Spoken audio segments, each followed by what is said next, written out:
Good evening and welcome to the Ysleta Independent School District's meeting of the Board of Trustees. The meeting of the Board of Trustees is a meeting of the board that the public is allowed to attend. As provided, Ysleta ISD policy, BED, we invite members of the public to make comments during the citizens' input portion at the start of the meeting, according to the instructions provided with the electronic posting notice of our meeting. Legally, the board may listen, but may not enter into a discussion on the matters and citizens' input. We remind everyone that this is a board meeting often attended by students and ask that we all conduct ourselves in a manner that best represents the values and traditions of the Ysleta Independent School District. This meeting of the Board of Trustees is called to order at 6 p.m. We have a quorum with Shane Haggerty, Chris Hernandez, Charlie Bustillos, Mike Dwyer, Catherine Lucero, Connie Woodruff, and myself, Cruz Ochoa. Trustee Woodruff, would please introduce our junior ROTC for this evening. It has become a tradition to honor our nation at each of our board meetings by presenting the colors, reciting the pledges of allegiance, and then posting the colors. The colors tonight are being presented by the junior ROTC color guard from Bel Air High School. Go Big Red. The color guard commander is Cadet Second Lieutenant Robert Lopez IV. The other color guard members are Cadet Major Julian Gamboa, Cadet Corporal Valeria Lasagna, and Cadet Corporal Natanya Hernandez. The pledge leader is Sophia Lasagna. She is a fourth grader from Sageland Elementary School. Will you please stand for the presentation of the colors, the reciting of the Pledge of Allegiance, the Texas Pledge of Allegiance, and a moment of silence. Please remain standing until the cadets have departed.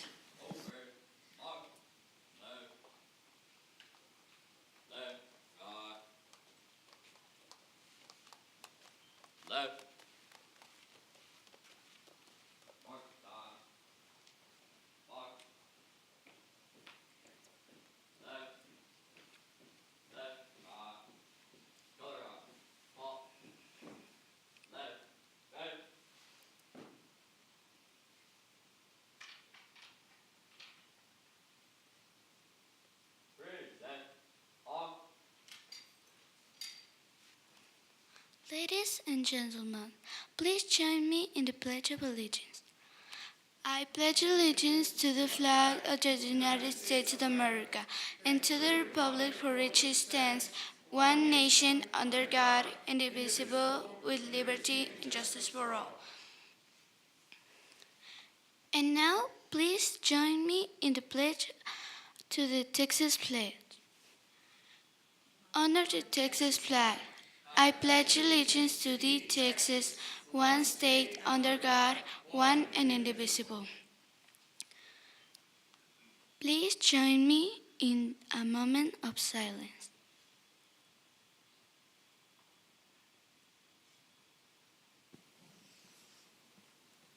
Thank you.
Dr. De La Torre, do we have recognitions and introductions this evening?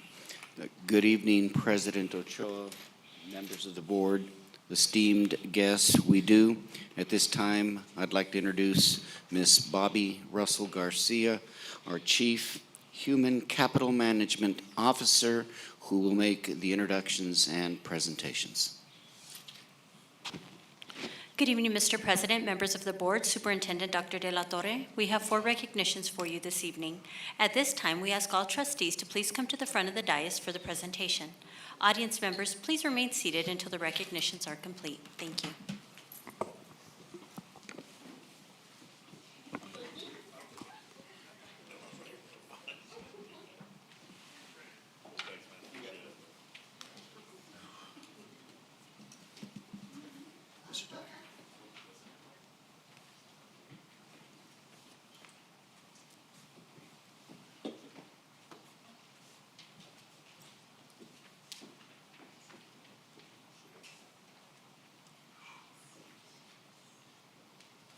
Our first recognition honors the Hanks Middle School Counseling Team, which has received the country's highest honor from the American School Counselor Association, or ASCA. This team was awarded the Recognized ASCA Model Program, or RAMP designation, for delivering a comprehensive and data-driven counseling program in an exemplary educational environment.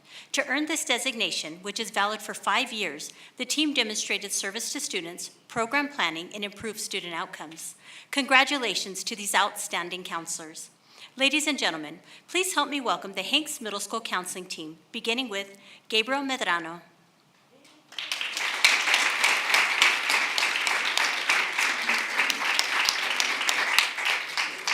Maria McNulty.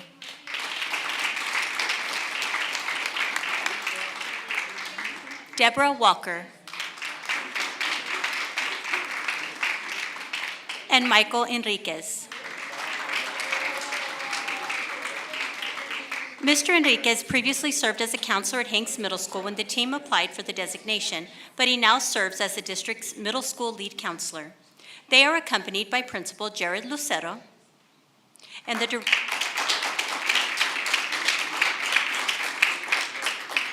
Director of School Counseling, Celina Munoz.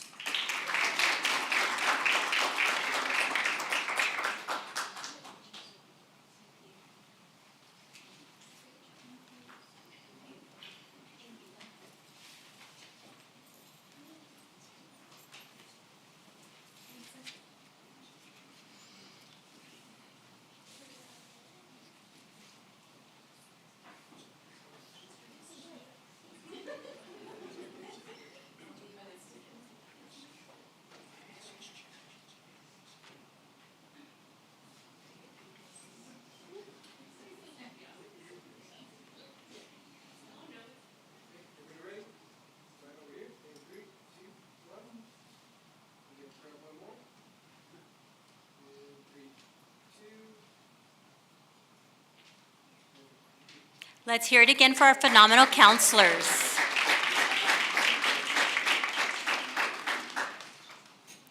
Our next recognition is in honor of our district's JROTC program, which has earned the highest possible rating of honor unit with distinction during a recent inspection by the Department of the Army. This is a rarity for a school district of our size, and it demonstrates we have one of the best JROTC programs in the country. Our high school JROTC command teams were instrumental in achieving this distinction, as they scored above 95%. In particular, Bel Air High School earned the highest score of 99%, positioning itself among the top 5 of all JROTC programs in 8 different states. Congratulations to our JROTC teams on a job well done.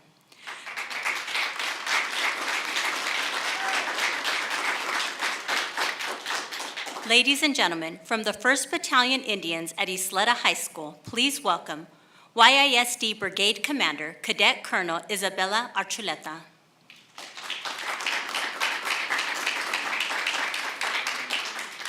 Cadet Battalion Commander, Cadet Lieutenant Colonel Carla Cruz.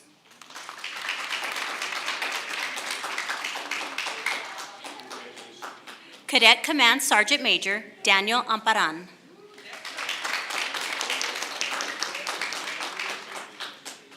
Senior Army Instructor, Captain Fidel Diaz. and Army Instructor First Sergeant James Graves. They are accompanied by Principal Amelia Garcia.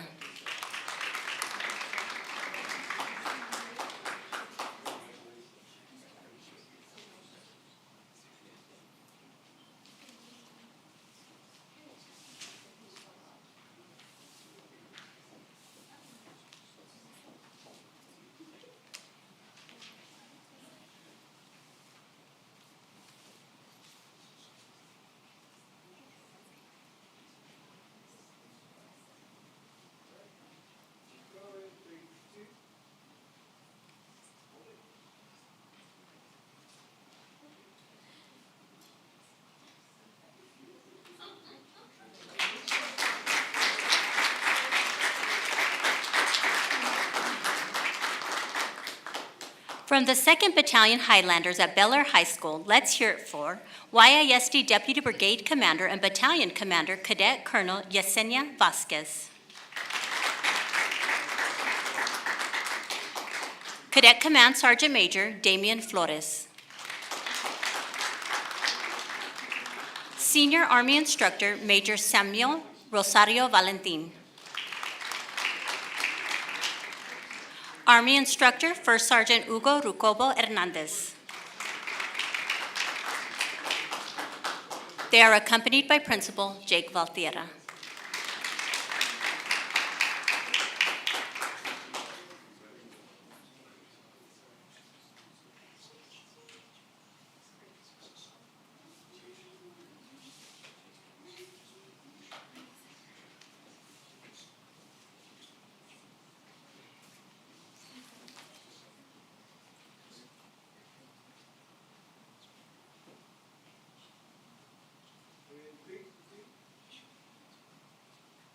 Congratulations, Highlanders.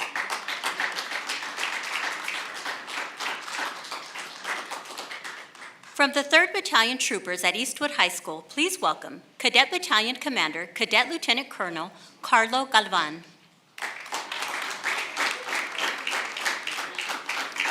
Cadet Command Sergeant Major Mary Jane Martinez Tate. Senior Army Instructor Major Roberto Santiago Martinez. Army Instructor Command Sergeant Major John Blanchard. They are accompanied by Principal Bonita Torres.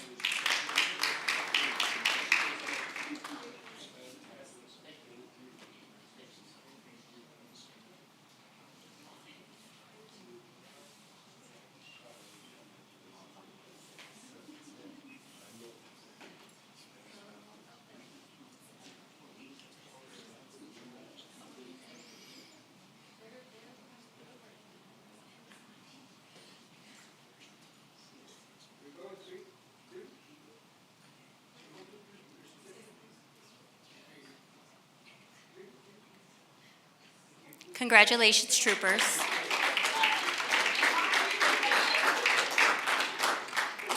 From the 4th Battalion Matadors at Parkland High School, please welcome Cadet Battalion Commander, Cadet Lieutenant Colonel Alyssa Diaz. Cadet Command Sergeant Major Ida Hipolito, my apologies. Sorry, Senior Army Instructor, Major Danielle Covington.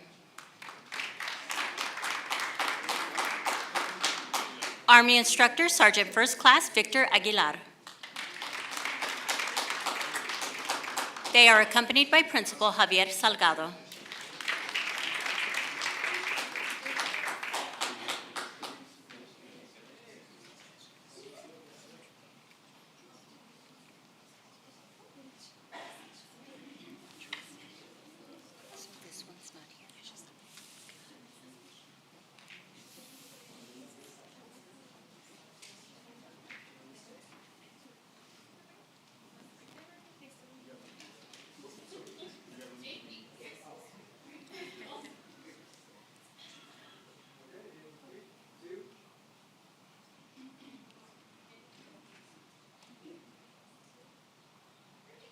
Congratulations, Matadors.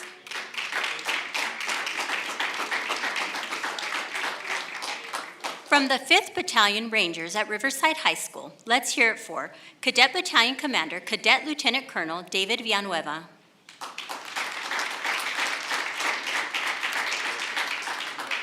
Cadet Command Sergeant Major Kim Castro.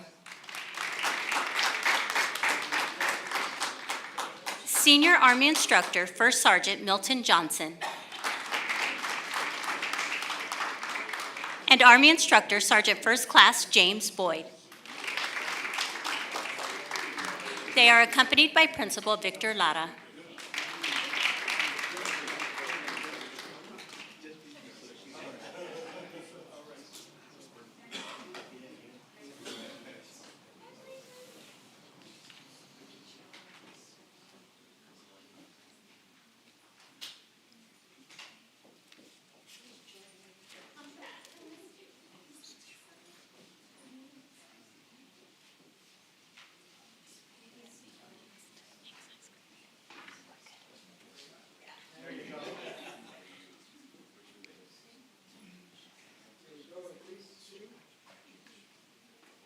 Congratulations, Rangers.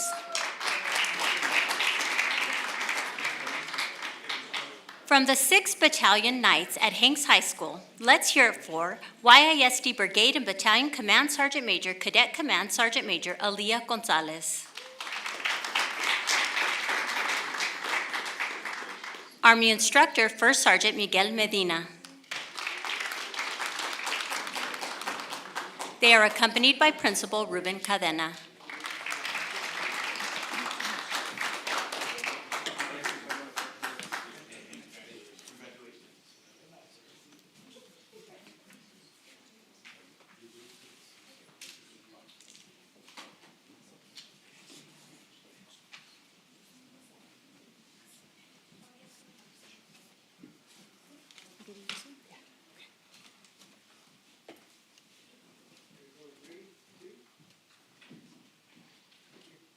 Congratulations, Knights. And from the 7th Battalion Conquistadores at Del Valle High School, let's hear it for YISD Brigade Executive Officer Cadet Colonel Leslie Zambrano.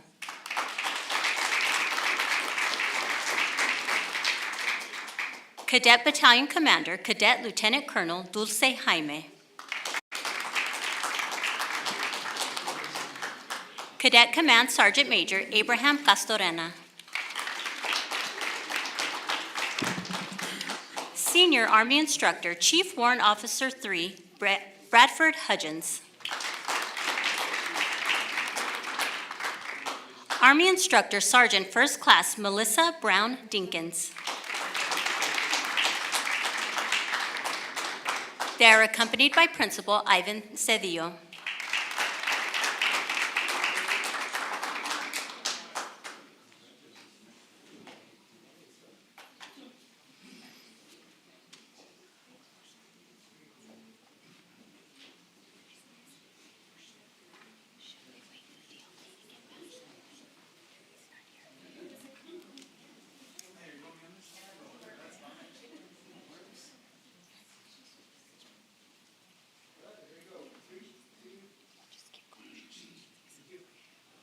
Let's hear it again for the Conquistadores.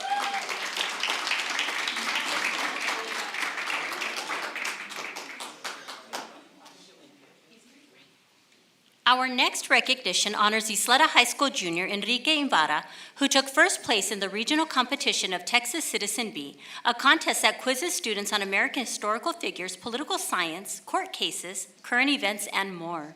Enrique, who is also captain of the High Q and academic decathlon teams, has competed in UIL literary criticism for the past 2 years and will now go on to represent El Paso and Region 19 at the state contest in Austin later this month. Ladies and gentlemen, please give a big round of applause to our Region 19 Citizen Bee winner from Ysleta High School, Enrique Ibarra.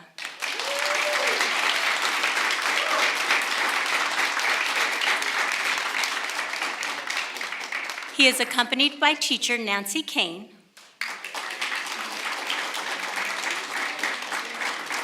and Principal Amelia Garcia.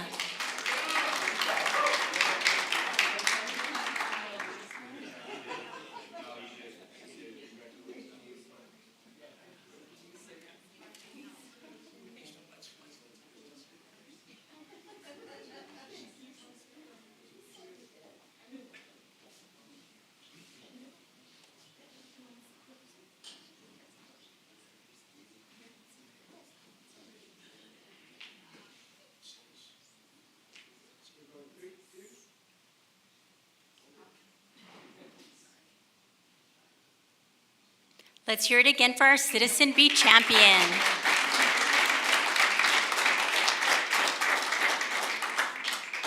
Our final recognition tonight honors students who took top honors at the Texas Science and Engineering Fair in College Station last month. Riverside Middle School student Allison Cuellar won third place in the junior division with her project, How Can the Use of Spherification with Medication Help People with Physical Disabilities? In addition, Valle Verde Early College High School senior Victoria Mascoro won first place with a project called Exploring Eutectic Alloys in Microgravity, Advancing Space-Based Manufacturing Through Controlled Freezing. Definitely wow. And she was among 12 students selected to advance to the International Science and Engineering Fair in Los Angeles. Victoria also won $750 from ExxonMobil and an all-expense paid trip to the Governor's Science and Technology Academy this summer. Ladies and gentlemen, please help me welcome our outstanding state science fair winners, beginning with Riverside Middle School student Allison Cuellar.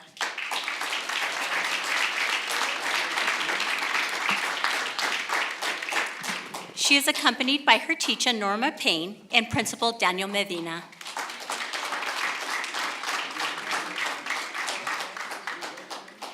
And from Valle Verde Early College High School, please welcome Victoria Mascoro.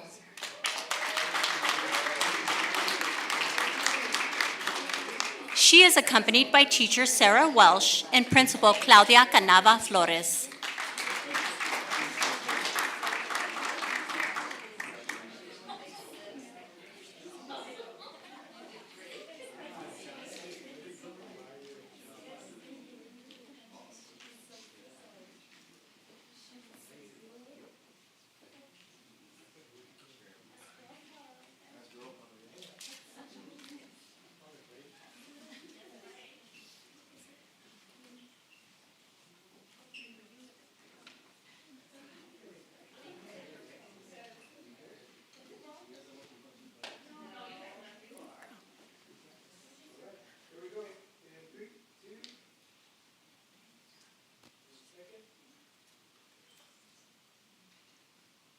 Let's hear it again for our state science fair champions.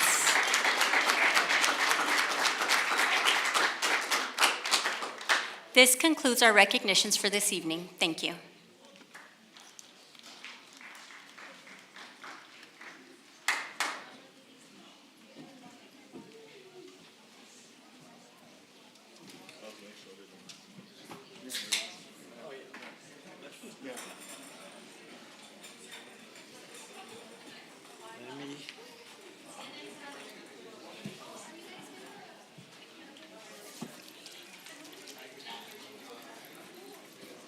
Doesn't matter if you use mine, right? I didn't know. The hammer I on see. the knuckles. It's pretty impressive. They're developing a lot of new elements in space that are because of the weightlessness. I like the idea. As a deterrent.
Okay, we shall continue for the citizens' input.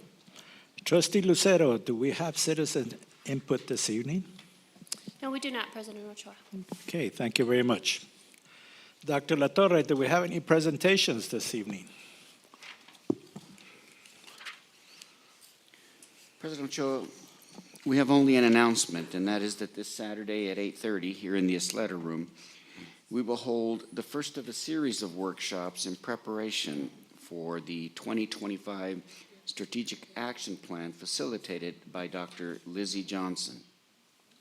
I know we all received some materials in preparation a few weeks ago, and just a gentle reminder for all of us to take a look at that as a way to facilitate the process.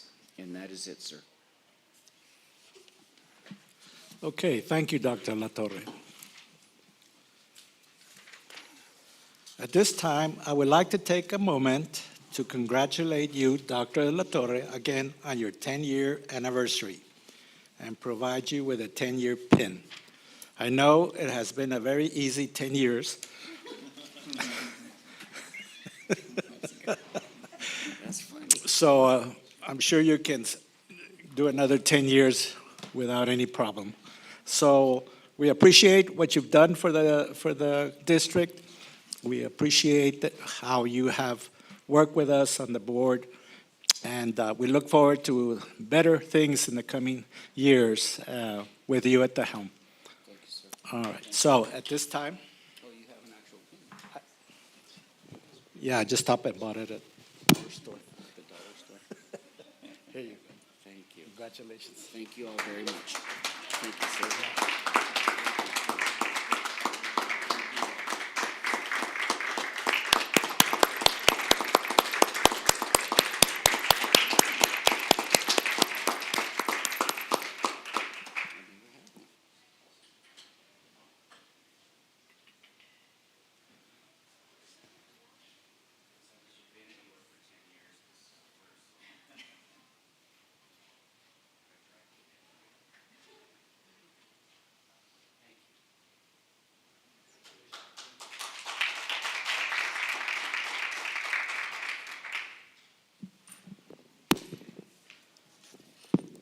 I will now read the annual report announcement of the TASB Continuing Education Board members.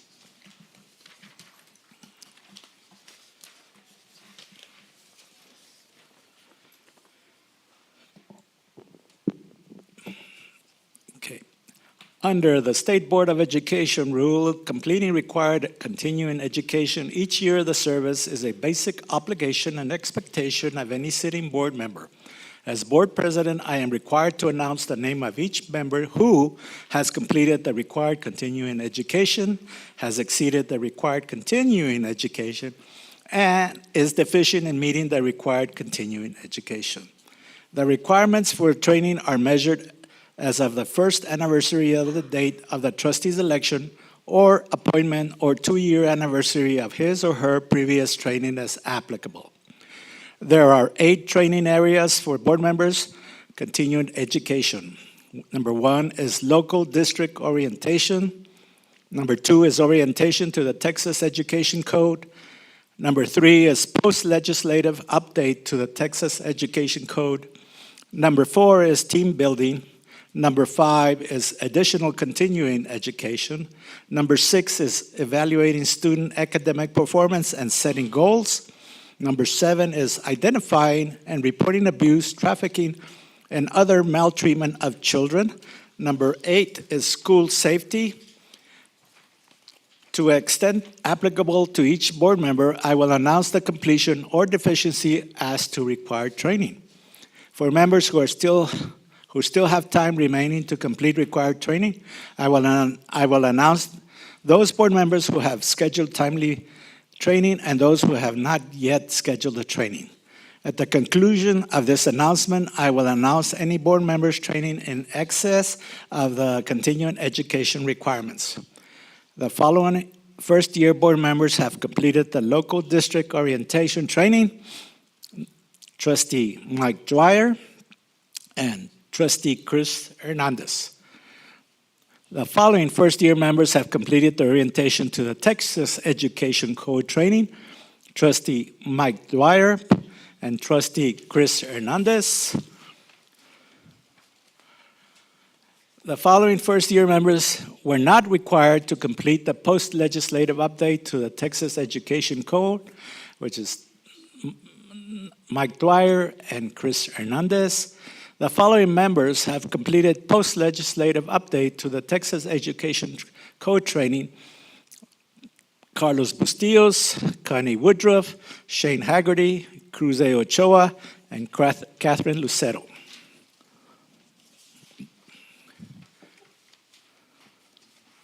The following board members have completed their annual team building training: Trustees Carlos J. Bustillos, Connie Woodruff, Shane Haggerty, Mike Dwyer, Cruz Ochoa, Chris Hernandez, and Catherine R. Lucero. Additional continuing education.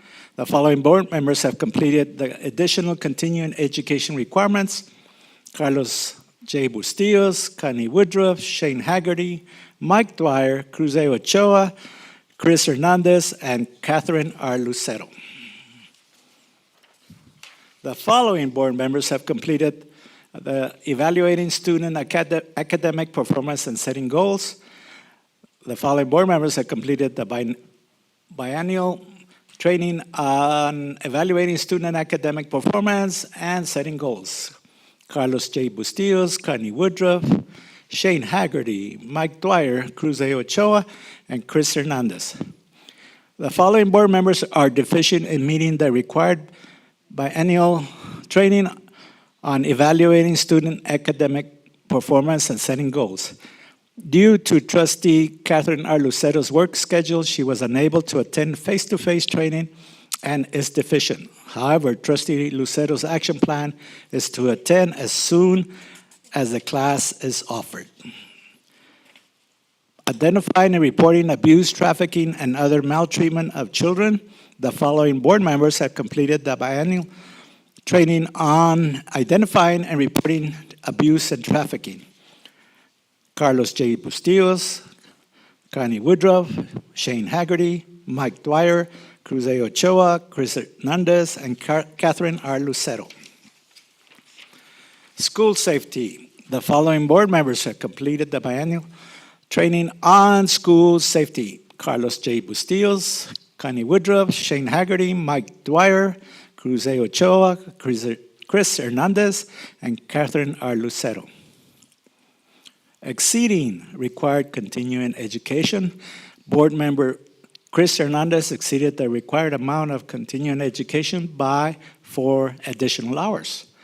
Board member Mike Dwyer exceeded the required amount of continuing education training by 8.75 additional hours. Board member Carlos J. Bustillos exceeded the required amount of continuing education training by 6.5 additional hours. Board member Connie Woodruff exceeded the required amount of continuing education training by 9 hours. Board member Cruz Ochoa exceeded the required amount of continuing education training by 10 additional hours. Board member Catherine R. Lucero exceeded the required amount of continuing education by 5 additional hours. And board member Shane Haggerty exceeded the required amount of continuing education training by 3 hours. As you can see, we're pretty busy sometimes.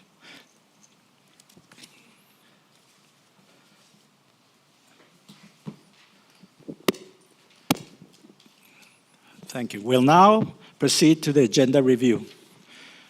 We will now discuss agenda items as listed in the posted notice of the regular meeting of the Ysleta ISD Board of Trustees for April 10th, 2024, and related recommended motions with the superintendent and executive cabinet, and receive responses to questions and/or requests for additional information through the superintendent in preparation for deliberation and action on said items on April 10th, 2024, regular board meetings, regular Board of Trustee meetings. Please stop me if you have any questions or wish to pull an item for separate consideration. Consent items. Consider approval of minutes for Board of Trustees workshop and regular board meeting March 20, 2024, 6 p.m. Consent item number 2 is monthly financials update and bond project budget report. Consent item number 3 is 2024-2025 instructional materials allotment antique certification form. Consent item number 4 is approval of instructional materials under Proclamation 2024. Number 5 is approval of award YISD contract number 202-40141 interlock agreement with Region 17. Okay. We shall now proceed with the action items. Number 1, TABC permit required request by Castle Ballroom LLC. Mr. President, I have a question about this Yes, item. ma'am. I was just wondering, because I've seen this ballroom for years and years and years, and it doesn't seem to be in a position to be a problem for Bel Air Middle School. But I was just wondering if we'd had any complaints from the public. I know I myself have not received any complaints about that, so I was just wondering if we'd received any complaints. Good evening, Ms. Woodruff, President Ochoa, members of the board, and Dr. De La Torre. No, ma'am, my office has not received any questions or complaints from the public about this item, and it's been published on the public agenda since Friday. Thank you. Yes, ma'am. My question on this Castle Ballroom, like yourself, I've been there quite a few times. What is it that they're actually requesting? A waiver from the district saying that we don't object to them having an alcohol permit to sell beer, wine, and liquor at the ballroom because they're within 1,000 feet of the school. But they serve it anyway. Sir, I don't know. I just know that the city told them they had to have Oh. permission, and so they have brought it to the district to get a letter of non-objection. I mean, they're next to another business entity there that serves that, so I guess My it's, assumption would be that that business has a grandfathered permit or something that's been in existence for a while, and for some reason, they're either renewing or extending their license, maybe adding liquor where it's been beer and wine, something along those lines. yeah, I and think they're they'll located far away from this, I mean, they're on the gateways, so they're not really have any, what's the proximity to the middle school? I believe it's 1,000 feet. and 1,000? It's further than what we experienced on McRae. Yeah, I'll say that. okay. Thank you. Number 3 is approval of restated and amended interlock agreement between El Paso County Community College District and Ysleta Independent School District.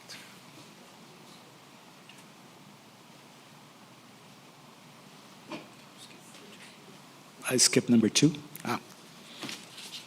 Thank you. Let's see, approval of YSD contract number 202-40128 with Haskins ESUP. We were going to have some discussion on this now? I do have a question. Yes. It's Gwen started off. So when I was reading the material, I got into I'm not sure if that part, it's not the contract, but it's like a description of what the services are going to be and what's going to be provided. And I got to page 70 at the bottom, 71, and it's talking about third-party participation in this process. I'm really confused on what that means. Yes, ma'am. So on page 72, as you're discussing, there is a sentence that talks about they have the right to use a third party, but if they do, they promise to retain the confidentiality of our records. We spoke with them today, and they have affirmed, because this contract has not been finalized or completed in-house review by Chief Counsel, that they are happy to remove that clause. It is a standard part of their template, and they provide it in every engagement or offer letter to a public entity. So we can have that stricken from the document. I kind of like that idea because it seems to me approving some vague third-party person is not the best idea when we're talking about our district. Yes, So, ma'am. and then the next question is on 72 through 74 in that same attachment. And it's talking about our responsibilities to them. And I was just wondering, because there's quite a list, I mean, 2 pages full of things that we're supposed to be doing for them. I'm wondering, is this a normal procedure? Did we have this with the last auditor that we had? And just wondering about that. Yes, So. ma'am. This is general language that affirms the responsibility lies with the district to maintain and develop financial statements. The auditor's responsibility is to test internal controls and to sample records and test those. But the responsibility always lies with the district for all of the accounting, the development of the financial statements, the oversight of our federal funds and those various things. And you may recall Enron from many years ago, but this has become something they want to ensure that we are all aware, and of course we are because this is standard, that we retain the responsibility, we own our financial statements and we develop them, not the auditor. Okay, that's my questions. Does anybody else have anything, I guess? I think last time I asked for more information on this, especially on local vendor, I asked for what was it? The whys or why nots for selecting this. All I wanted was a presentation, but I guess it wasn't prepared. So, sir, I believe Mr. Safi has information about local preference and whether or not that can be considered and how it might be considered when we're evaluating. At this time, we're actually seeking your blessing to have the contract be valid for 1 year. We are too late in the process to go out for bid again. We understand that you would like more input in this particular process, especially the evaluation. We want to do it the way that you would like to see it done, but we have to go forward right now. Okay. Can I request Mr. Safi to come up and explain all that information he provided to us? Something we could understand. I'll try my best, Mr. Ochoa. Thank you, Mr. President, Dr. De La Torre, Board of Trustees. I did write you a confidential letter discussing the possibility of providing a local preference or not from the legal perspective. And I started off by saying a local consideration can always be considered when it's performance related. In other words, the criteria can say, response time, you need to be at the district or at a school within 30 minutes of being called. Okay, let's say for some sort of very time-sensitive thing, you have for an electrician, for a plumber, you've got some kind of outage, a problem, you may want specific criteria on when they physically appear at that location. Well, that obviously is going to favor local people. But as a general rule, you cannot just simply have a preference for a vendor because they are local. And I provided to you a letter opinion from the Attorney General's office under the Professional Services Procurement Act. The Professional Services Procurement Act is an act that applies to all local governmental entities, including school districts, and it governs procurement of certain enumerated professional services. One of those is accounting and auditing, also architects, engineers, and so forth. And that letter opinion, the question was asked point blank. In that case, it was an engineer, was not an auditor, but they're covered by the same Procurement Act. And the Attorney General was asked point blank, can we provide a preference to a local engineer over an engineer that's not local? And the Attorney General said, no, you cannot. Under the Professional Services Procurement Act, there are only 2 things you consider. You can consider the qualifications of the person you're considering or the firm you're considering, their qualifications, and are they offering their services for a fair and reasonable price? That is it. Those are the only considerations when you're making a professional procurement. Now, there was also an Attorney General's opinion that I provided back from the 1990s where the Dallas Independent School District had all kinds of things they were trying to do to provide a local preference. They were, for instance, say, well, we're going to consider the amount of ad valorem tax revenues paid to this district by the prospective vendors, which obviously would favor vendors that had physical facilities located within the district. We're going to consider things like the amount of volunteer hours that employees of that vendor provide to district schools and so forth. They were trying to all these different things that were all calculated to provide a local preference. And the attorney, and I sent you that Attorney General opinion, Dan Morales, and he shot down each one of those things one at a time, said no, no, no, you do not have any leeway to provide any type of local preference, no matter how disguised. The legislature responded to that, and the legislature amended the local government code, and it would have been very much of a compromise, the local government code to allow municipalities with a population of less than 250,000 to provide a local preference for construction contracts of 100,000 or less and other contracts of 500,000 or less. The State Contractors Association obviously had a heavy hand in that compromise legislation.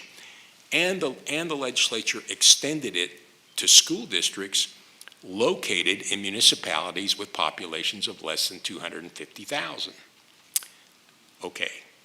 The legislature subsequently amended the local government code to say that all municipalities could provide that local preference, again, for those contracts in limited amounts. The legislature did not, however, amend the education code to say that all school districts could provide that local preference, regardless of the population of the municipality in which they're located. So if the board wanted to, it would take a change in the law. It would take a legislative action, which the board, if it was interested in that, the board could certainly try to initiate getting that on TASB's legislative agenda. If the board was real interested in opening that up, I'm sure there would be many other school districts, probably many school districts that are in the larger municipalities that would share that interest in getting that law amended so that all school districts are operating on an even plane and on the same plane as municipalities do. But that's not the law right now. You did mention performance at the beginning of your Performance, yes, sir. Performance. Yes, absolutely. So we Correct. have an auditor that's stationed hundreds of miles away. Uh-huh.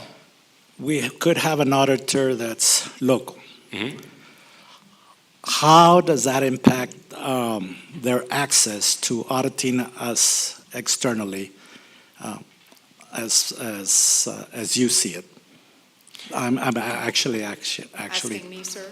Yes, ma'am. Yes, sir. So most of the audit work by our current auditor, which is Whitley Penn, is done remotely. They make 3 to 5 site visits and present to you at the end of each year on the audited financials, and it will be the same with this recommended vendor. They will do most of the work remotely because they need cloud-based access to our financials. They will come on site and do physical testing. They'll conduct interviews. You'll see your typical letters about are you aware of any fraud, conflicts, things like that. And then they will come at the end of the year and report to you on their findings and present their audit report. So very similar to the way our current auditor operates. So that's pretty much done remotely. I'm sorry? It's done pretty much remotely Most of the work is because done. they have access to all of them. Yes, sir. Do they conduct any random audits? In terms of, on a Of separate whatever their work engagement is. on this, all of their work is random for the most part. Oh, So okay. they are required to audit certain things. So they will audit a certain federal fund, child nutrition, debt service, things like that. But they randomly test and audit other things as well. So, and this is just questions, okay? So I'm just trying to get clear because most of our sister districts have that auditor that resides locally. Why do you think it's that? I don't know what our sister districts do, sir. But they have an auditor that resides locally. If they do, I'm unaware of that. I'm sorry, I don't know.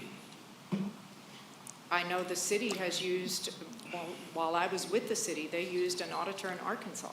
So this it's not contract is uncommon. only for 1 year. We Currently, get to the term revisit of it the again. contract is from February 28, I believe, March 1st to February 28th or something like that. Yes, With sir. no renewal yet. There are options to renew, but obviously, at the pleasure of the board, we won't renew unless you tell us you are satisfied and it's okay to renew. Yeah, I think we would put that clause in that it'd be brought back to the board after 1 year. Okay? Is that fine? Is that fine with you? I don't know that we're at the action stage on the item yet, sir, That's not an item on the agenda. but I understand you. Dr. De La Torre says we can't do that. We have to bring back that as an item. That is an item on the agenda. What we know is that you always have typically you have language in any contract that allows us to leave the contract with 30-day notice, and they can terminate the contract if they give us 30-day notice or a 60-day notice or something like that. Does that currently exist in this arrangement? One moment, I was just looking at the term. It says, all of our contracts generally have a 30-day out. Our terms and conditions on our purchase orders all cite a 30-day out. We have not negotiated this contract, but I will certainly make sure of it, and you will see them probably in November. That's typically when we come to you with the audit report, October, November. You will have the opportunity to engage directly with this auditor, if not sooner than that. And that's well before the expiration of the contract, so. Board has any questions? And the current term is March 1, 2024 through February 28, 2025, with the possibility of 3 one-year optional extensions, Okay. which is standard language for us. So just to clarify, I'm pretty sure I'm just repeating what you said. We do not need amended language so that this contract is only for 1 year. It is currently written, the contract term on item number 7 within, let's see, it's on page 82 in your book, says the overall period of performance shall be effective from March 1, 2024 through February 28, 2025, with a possibility of 3 one-year optional extensions. And Ysleta ISD reserves the right to automatically extend it at the discretion of the district. So all that authority lies with us. How much time will we have before we can decide if we want to renew? I think Because right probably- now, we're having 30 days. Will it also be 30 days to decide whether we want to renew that 1-year contract? That is a normal within our terms and conditions. This contract, if I don't issue notice of that I want to extend, terminates February 28th, period. They have to get notice that I want to extend. If they don't get that notice, it terminates. I think that resides with them. It's never brought up before the board. Is that correct? I'm sorry, it resides with administration? Is that what Yes. you meant? Yes, sir. It's never brought up as an item before the board. Typically, that's correct, sir. President Ochoa. And I don't want to get out of the agenda item, but it seems kind of like a reoccurring theme for us. And regarding contracts and the approvals and how long they're approved for. And we do have the authority to pull some authority back. And we can do that at any time as a board. So that might be a discussion item that we put up as an agenda item to have a really in-depth discussion about that, so that we can kind of get ahead of the discussions that we're having now each time there's this kind of agenda item. Then we have that power to pull it back. Yeah, the only thing is that in a year from now, we're not going to remember. But we can put it on next month. We can put it on as an agenda item next month and have a really good in-depth discussion about all the pros and cons later, the future right now, and see where we land. But it's an important discussion to have. Is that an agenda item or a policy? Good evening, Board President Ochoa, board members, Superintendent Dr. De La Torre, Priscilla Mata, in-house counsel. So you do have currently policy CH local. Under that policy, you have delegated as of, I believe, June 18, 2019, to the superintendent the power to approve purchasing as it relates to professional services, so long as those services are valued at $100,000 or less, which is what you have before you.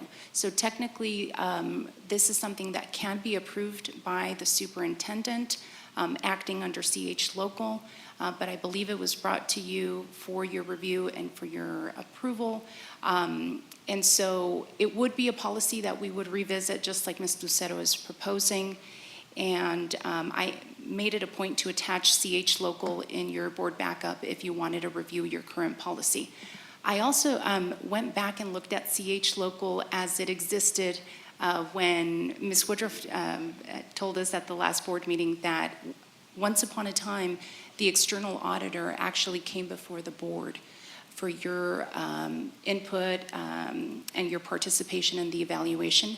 I discovered that back in 2014, also I believe June 18, 2014, there was a CH Local that was in place that actually retained that authority by the board as it relates to professional services, but it delegated to the superintendent professional service contracts valued under $50,000.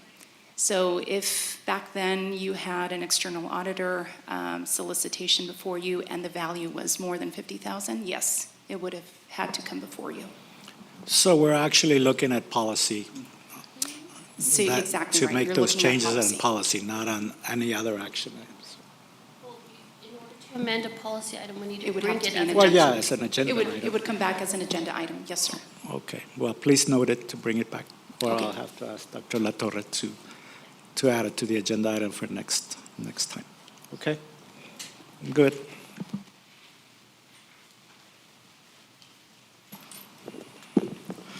Okay, number 3, approval of restated and amended interlocal agreement between El Paso County Community College District and Ysleta Independent School District for the operation of Valle Verde Early College High School.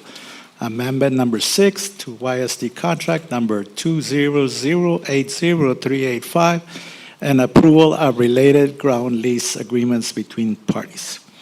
So this is just saying that we can lease that property that we currently hold with Valle Verde? Yes, sir. It just renews the lease. Okay. I got a question. Ms. Leeper, it says to make improvements. What improvements are you guys looking to make? I'm sorry, sir. It says to make improvements on the EPC property. What are you guys looking to make on the improvements? I'll go ahead and take that question, Trustee Bustillos. I believe this is the first ground lease agreement that we've ever entered into with EPCC, despite having operated Valle Verde for a few years now. And so improvements, from what I understand, would include portables and adding different facilities to their property. So anything that changes up either the undeveloped areas of that sliver of land would be considered improvements under this ground lease agreement. And so basically, they're allowing us, because they understand that at any point in time, we may have to expand facilities, we may need more portables, we may need to move them around. This agreement would allow us to do so as tenants of EPCC. Okay. Thank you.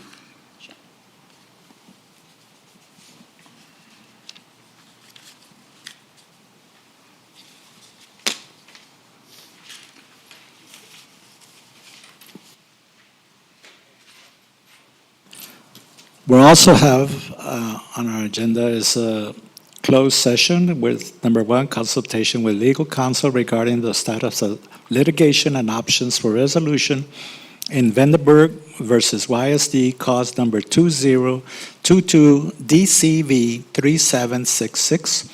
Number 2 is consultation with legal counsel regarding Sun City Analytical Incorporation versus YSD, etc. AL, cause number 2022 DCV 2212, including issues relating to new parties joined. Number 3 is going to be consultation with legal counsel regarding land claims by the Ysleta del Sur Pueblo. Number 4 is discussion of district-wide intruder detection audit report findings.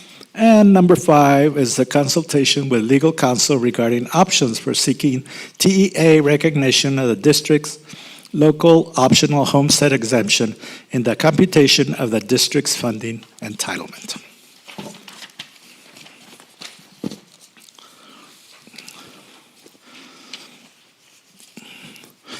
Okay, the order of the agenda has been approved. May I have an electronic motion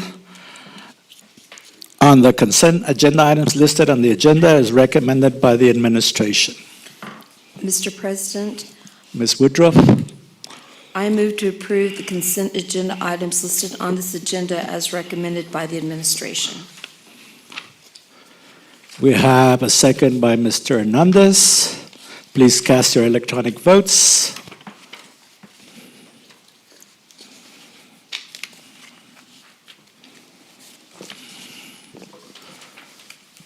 Results are in. 7 in favor, none opposed.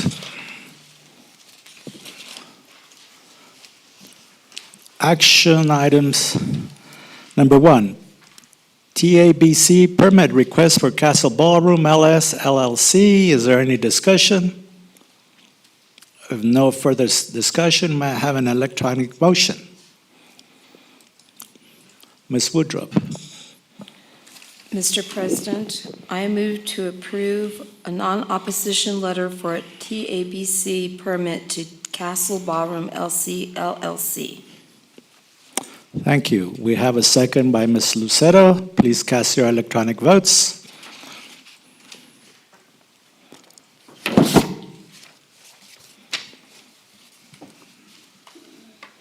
Results are in. 7 in favor, none opposed.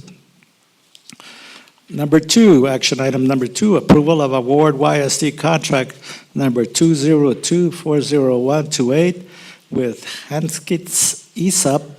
Is there any discussion?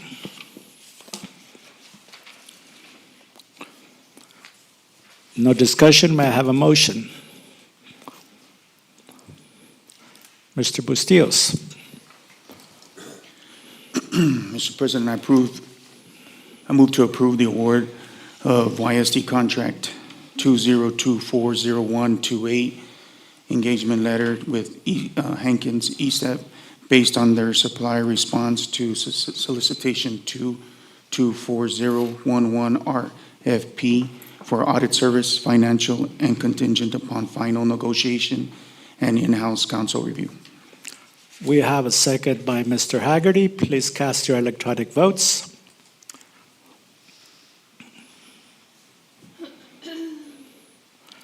We have results, 6 in favor, 1 opposed. Action item number 3, approval of restated and amended interlocal agreement between El Paso County Community College District and Ysleta Independent School District for the operation of Valle Verde Early College High School.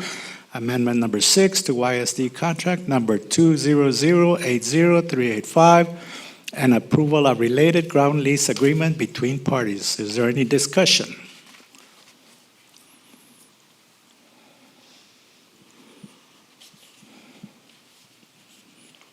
If no discussion, may I have a motion? Ms. Woodruff. Mr. President, I move to approve amendment number 6 to ISD contract number 20083803885, restated and amended interlocal agreement with El Paso County Community College District for the continuation of the Valle Verde Early College High School and approve related ground lease agreement between the parties contingent upon final negotiations and in-house counsel review. Thank you. We have a second by Mr. Bustillos. Please cast your electronic votes.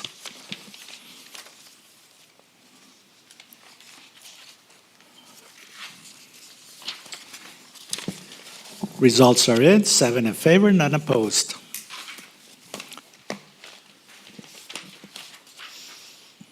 that it?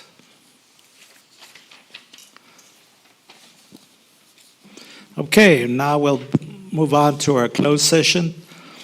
The Board of Trustees has determined that a closed meeting of the Board of Trustees is required to discuss the items set forth in the posted agenda for this date. Such closed meeting is authorized by the Texas Open Meetings Act, Texas Government Code, Section 551.001, including but not limited to the sections and purposes covered by the following section of the Texas Government Code 551.071, 72, 73, 74, 76, 82, 127, 821, 83, 84, 87, and 89.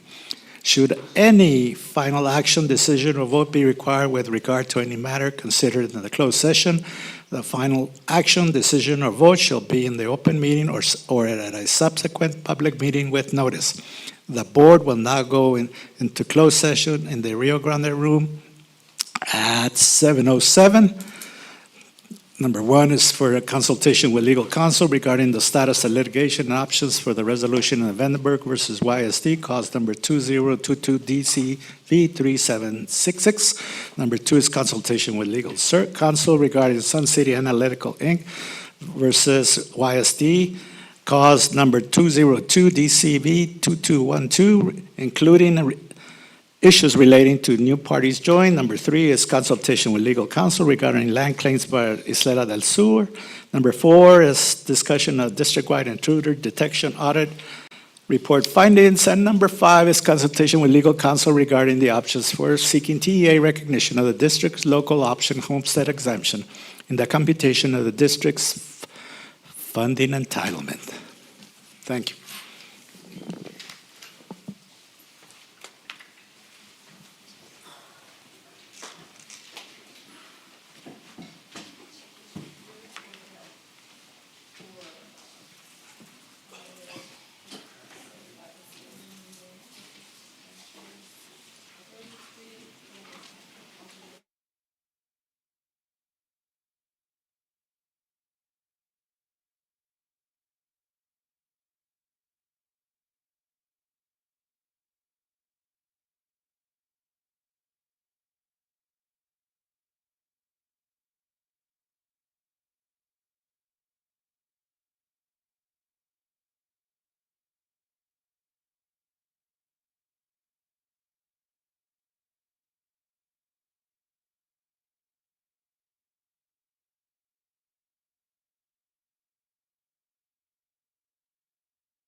We reconvene this meeting with Shane Haggerty, Chris Hernandez, Charlie Bustillos, Mike Dwyer, Catherine Lucero, Connie Woodruff, and myself, Cruz Ochoa, at 8:51 p.m. Action after close item number 1, consider possible action to approve resolution of Vandenberg versus YSD cause number 2022 DCV 3766. May I have a motion? Mr. President, I move to approve resolution of Vandenberg versus YISD cause number 2022 DCV 3766 as discussed in closed session. We have a second by Mr. Bustillos. Please cast your electronic votes.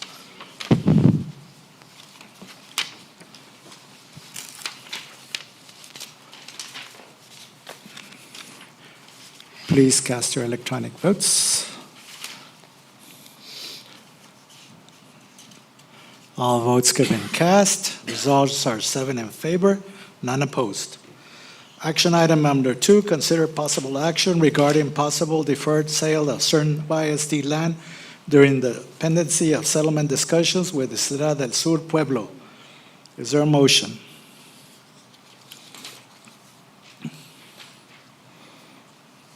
There's no motion. We move on to the next one. Item number 3, consider possible action regarding Sun City and Analytical versus YSD, cause number 2022 DCV 2212, including to provide informed consent, engage, and authorize Mounts, Myers, Safi, Paxson, and Galatzan PC as outside counsel to represent both YSD and Superintendent Dr. Xavier de la Torre therein. Is there an electronic motion? Mr. President, I move that the board engage and authorize Muncie, Myers, Safi, Paxson, Glotzen, PC as outside counsel to represent both Ysleta ISD and Superintendent Dr. Xavier de la Torre therein. We have a second by Mr. Haggerty. Please cast your electronic votes. All votes have been cast. The results are 7 in favor, none opposed.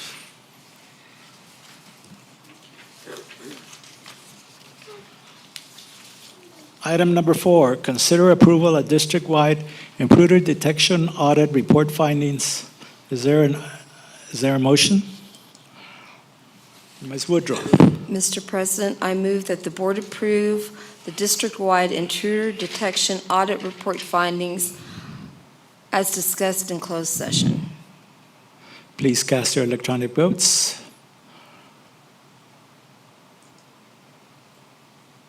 All votes have been cast. The results are 7 in favor, none opposed. Item number 5, consider and take possible action to retain Moak, Casey and Associates, Inc.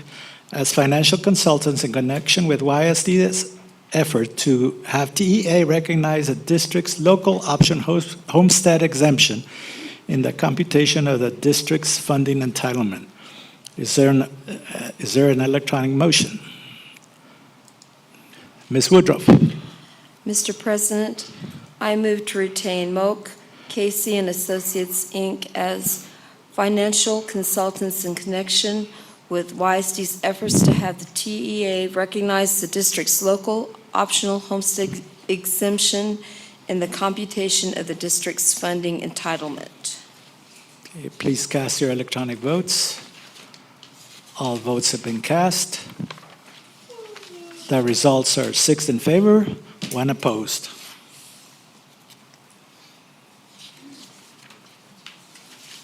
Okay, I want to thank everybody for being here tonight, but at this time I have a motion to adjourn.